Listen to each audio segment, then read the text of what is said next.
இங்க இருக்கக்கூடிய குழந்தைகள்ல எந்த குழந்தை சிரிக்குதோ அந்த குழந்தைய ஃபேமிலிக்கும், எந்த குழந்தை சிரிக்கலையோ அந்த குழந்தைய மேனேஜ்மென்ட்டுக்கும் அனுப்புறாங்க.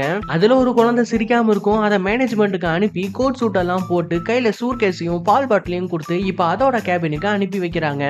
அங்க இவன் மட்டும் தான் இருப்பான்னு பார்த்தா, அங்க ஏகப்பட்ட குழந்தைங்க அங்க வேலை செஞ்சுகிட்டு இருக்கு. அதே சமயத்துல ஒரு பையன் காலையில எந்திரிச்சு அவனோட கற்பனைய கண்களால பார்த்துக்கிட்டு இருக்கும்போது, அங்க ஒரு டாக்ஸி வருது. அதுக்குள்ள இந்த கோட் சூட் போட்டு ஒரு குழந்தை இறங்கி நடந்து வந்துகிட்டு இருக்கு. இவன் வேகமா கீழ போய் பார்த்தா, அவங்க அப்பா, அம்மா அந்த குழந்தைய கையில வச்சுட்டு இருக்காங்க. அது மட்டும் இல்லாம இதுதான் உன்னோட தம்பின்னு சொல்றாங்க. அப்ப அந்த குழந்தை அழுகும். உடனே சோஃபால உட்கார வச்சு பால் பாட்டில குடுப்பாங்க. அப்ப பால் பாட்டில புடிக்க வேண்டான்னு கையிலேயே ஒரு அடி அடிப்பான். இதுக்கப்புறம் தான் முழுசா மாரியா சந்திரமுகிய பாருங்கிற மாரி நைட்டும் பகலுமா இவனோட அட்டகாசம் பயங்கரமா இருக்குது. அதுலயும் இவனுக்கு ஏதாவது ஒரு பொருள பிடிக்கல அப்படின்னா உலகமே 2ஆ போற அளவுக்கு கத்துவான். இப்படியே அவங்க அம்மா அந்த குழந்தைய கவனிக்கிறதுல வீட்ல இருக்கக்கூடிய அந்த பையனை கொஞ்சம் கொஞ்சமா மறக்க ஆரம்பிக்கிறாங்க.